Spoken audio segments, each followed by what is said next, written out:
All right, take two of the hub reflection vlog diary type thing. So here we go. So first question is, prior to this class, how did you define your identity? One of the early assignments that we had in this class was like a reflection assignment about what we thought our identity was at the beginning. And I'm looking at it now, and I came to the understanding that like I do all these things and I have all these passions, and I'm Indian, but I'm also American, and I don't really know where I fit in that way. And I'm really quantitative, but I'm also really creative, and I don't really know what makes me me. I do all these things, but like, who am I? These are just things. And I called it a mild identity crisis. But the second question is, how has this understanding of your identity evolved throughout the course of the semester? And I think it's evolved in the fact that I agree that I'm still all these things, and I'm Indian, and I'm American, and I'm always going to be in between. But I've grown an acceptance to all the things that I do and all the things that I'm passionate about. I love being creative and doing photography and videography and designing stuff, but I'm also really good, like I'm a math person. I've always been like a quantitative person and like analytical that way. On top of that, like my cultural identity, I never really understood if I was Indian or American or where in between I am. And I've come to the like realization that my identity, makes me who I am because I am all these things.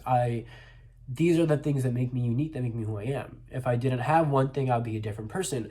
And I need all these things that I do, and all these things that I am passionate about, and that I look at, to be me, and that's what defines me and my identity. So I said before how I said, yeah, if I were to state it blankly, it would be an Indian quantitative, athletic, abstract, media producer, consumer, perfectionist. And I would completely agree with that now. Before I said it didn't make any sense, but now I think it makes perfect sense, and that's just who I am. And I'm gonna keep building off of that and adding more adjectives and make this really long list of everything. So yeah. All right, question 3. What is the most important thing you've learned about the LGBTQ plus community through the eyes of your peers? I think the most important thing I've learned is that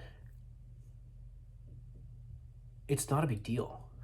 And that can come off really negative. I apologize if it does. I don't mean it like that at all. But I feel like there's still this stigma around being part of the LGBTQ community, and it's almost a forced identifying factor. As in, like, it's a forced thing to someone's identity, and it's like, oh, you're lesbian or you're gay. Like, now you're kind of pushed into the subsection.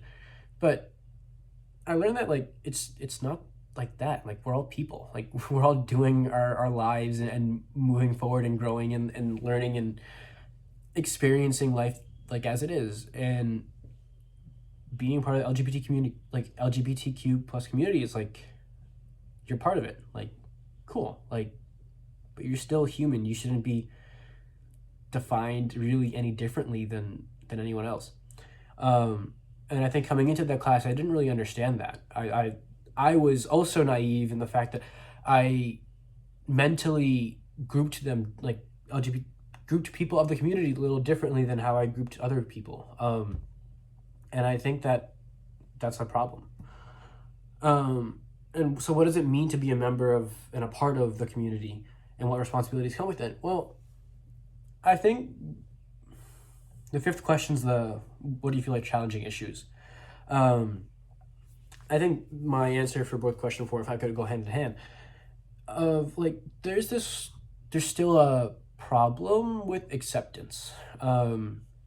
Like, for me, it was less of LGBTQ acceptance, but my personal identity acceptance. But people on a global level don't all accept LGBTQ, like accept the LGBTQ community, and I think encouraging acceptance and encouraging the fact that we are all people and that we are really no different than anyone else, um, is a really important thing that needs to be pushed further. Um, a lot of the stigma around the LGBTQ plus community, I believe, comes from the non acceptance. So pushing more people to be exposed and understand that these are just people with different preferences is really all it is. Um, yeah, I think that goes for both my home area, the BU community, and the larger national global community as well. And lastly, the sixth question: how will you take what you've learned this semester and create meaningful change within yourself and your communities going forward?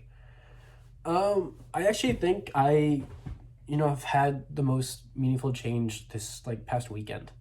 Um, I was with my mom. We were driving to New York City, and she asked me if I thought my brother was gay, and I was in complete and utter shock. I never thought that the words would come out of her mouth, um, and I think that this conversation that my mom and I had about my brother and me and my other brother, um, grew her acceptance and grew her openness. And my mom came at the end of the conversation and said that I want him to be happy and he can be whoever he wants to be. And that conversation that we had needs to be had more often. That's how you can create meaningful change. Is just talking about it. Like this entire class is about talking about it. Without any conversation or push to go a little bit further and take the extra step and have the conversation, nothing's gonna happen. So I really think that this little change I saw in my mom has blew my mind, and I think it'll really expand the minds and ideas of other people too. So yeah, that's it. Thank you both Dan and Stacey so much for this class. I